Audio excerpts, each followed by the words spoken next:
और सब कुछ मान लूँगा, तुम्हें कुछ नहीं होगा रानी। लेकिन रानी नहीं मानती। रानी कहती कि हमने इतना संघर्ष इसलिए नहीं किया, तुमने अपना हाथ गँवाया है रिशु, हम कब साथ हो गए।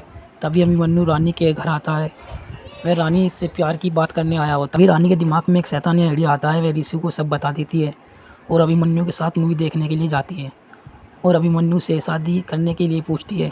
अभिमन्यु सुनकर हैरान रह जाता है। रानी कहती है कि मैं तुमसे प्यार तो नहीं करती, लेकिन तुम एक अच्छे इंसान हो। दरअसल ये रानी की चाल होती है ताकि पुलिस को लगे कि रानी अब आगे बढ़ चुकी है और वह रिशु ढूंढना बंद कर दे। शादी हो जाती है। मोटू चाचा भी आए होते हैं। वह सोचते हैं कि रिशु ज़रूर आएगा, लेकिन रिशु आता है, लेकिन भेष बदल कर। रिशु की मालकिन रिशु के साथ वही करती है जो एक चाहती थी।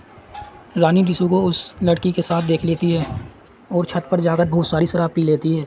अभिमन्यु उससे पूछता है तो वह शराब के नशे में सब कुछ बता देती है। फिर अगले दिन जब रानी सोकर उठती है, अभिमन्यु पूछता है कि रिशु कहाँ है, उससे मिलना चाहता हूँ।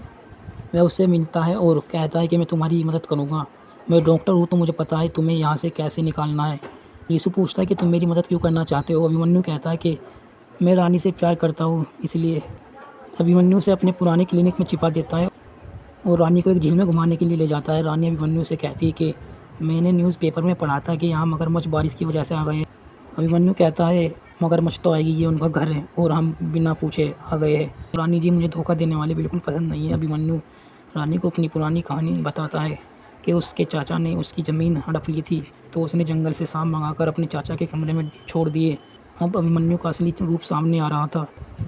अभिमन्यु ने सोच लिया था कि वह अब इन दोनों को जिंदा नहीं छोड़ेगा। रिशु अभिमन्यु के इरादे भांप लेता है तो उनमें लड़ाई होती है और अभिमन्यु रिशु को कमरे में बंद कर देता है और रानी को अपने कमरे में ले जाता है। रानी ने सिचुएशन संभालने की कोशिश करती है। वह दिनेश पंडित की किताब का एक मुहावरा कहती है कि रिशु ने अपना हाथ गंवा दिया है, हमने बहुत कुछ सहा है।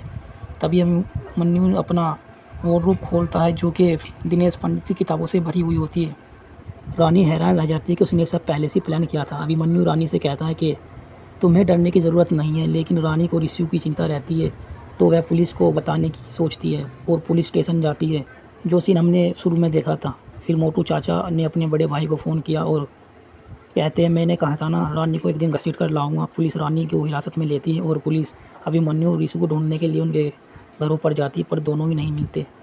फिर खबर आती है कि नदी के किनारे जली हुई कार मिली है। सभी को लगता है कि अभिमन्यु की कार है, लेकिन बॉडी इतनी जल चुकी थी कि उसकी पहचान करना मुश्किल था।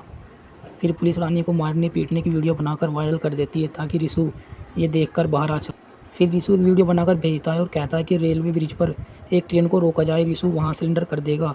फिर वहाँ तीनों में झगड़ा होता है। पुलिस भी आगे बढ़ती है। रानी गन उठा लेती है और जैसे ही फायरिंग करती है तो गन उल्टी चल जाती है और रानी पुल से लटक जाती है। रिशु उसे पकड़ लेता है और तीनों में झगड़ा होने लगता है और वे तीनों नदी में गिर जाते हैं। रिशु, रानी और अभिमन्यु, और पुलिस कुछ नहीं कर पाती। पुलिस भी सोचती है कि गहरे पानी में ये बच नहीं पाएंगे। कई दिनों तक उनकी लाशें ढूंढी जाती है पर कुछ नहीं मिलता। फिर एक बड़े ऑफिसर आकर केस बंद करने को कहते हैं। फिर मोटू चाचा यहाँ एक थ्योरी बताते हैं। वे कहते हैं कि इन तीनों का मरना ही इनके लिए फ़ायदेमंद था। अगर रानी जिंदा होती तो वो जेल में जाती, रिशु नीले केस में जेल जाता और अभिमन्यु अपने चाचा को मारने के लिए जेल जाता। इसलिए तीनों के लिए मरना ही बेहतर था। और ये भी बताते हैं कि वो जली हुई कार मिली थी वह लल्लन की थी। जो लल्लन अभिमन्यु को ब्लैकमेल कर रहा था, इसलिए उसने लल्लन को भी मार दिया। और वे एक वीडियो के बारे में बताते हैं। अभिमन्यु घर के सामने के सीसीटीवी कैमरे का उसमें दिखता है जिस दिन रानी पुलिस स्टेशन जाती है शिकायत करने की उसका पति उसे मार देगा। उससे पहले रानी और अभिमन्यु साथ में स्कूटरी पर घर गए थे। फिर कुछ देर बाद रिशु भी वहाँ गया और फिर तीनों ने कुछ प्लान बनाया। फिर रानी पुलिस स्टेशन गई और रिशु और अभिमन्यु स्कूटरी लेकर निकल गए। पुलिस ऑफिसर कहता है कि उन तीनों का कोई निशान नहीं मिला। फिर कुछ समय बाद हमें हिमाचल दिखाया जाता है, जहाँ रानी ट्यूशन दे रही है और अभिमन्यु घर का काम करता है। वे दोनों साथ रहते हैं पर रिशु नहीं है। एक दिन एक बच्ची रानी को एक किताब देती है जिसे देखकर रानी हैरान रह जाती है।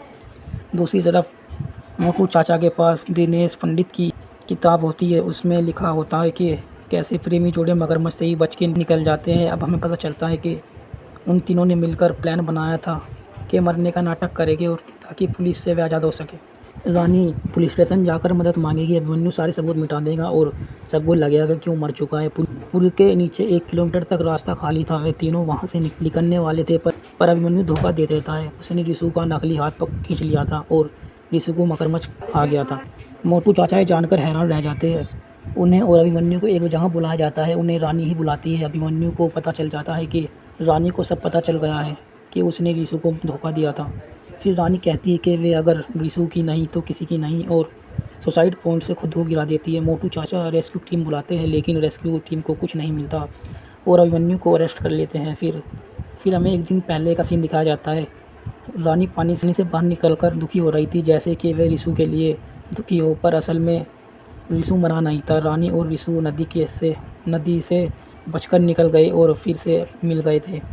अभिमन्यु मुस्कुराकर मोटू चाचा से कहता है कि आपको रानी की लाश नहीं मिली ना। मोटू चाचा कहते हैं कि अभिमन्यु के पिता ने इसके बारे में किताब में लिखा था। फिर यहाँ पता चलता है कि दिनेश पंडित अभिमन्यु के पिता होते हैं। वो कहते हैं कि पागलपन की जो हद से ना गुजरे वो प्यार ही क्या, उसमें तो सिर्फ रिश्ते निभाए जाते हैं। और इसी के साथ ये फ़िल्म ख़त्म हो जाती है।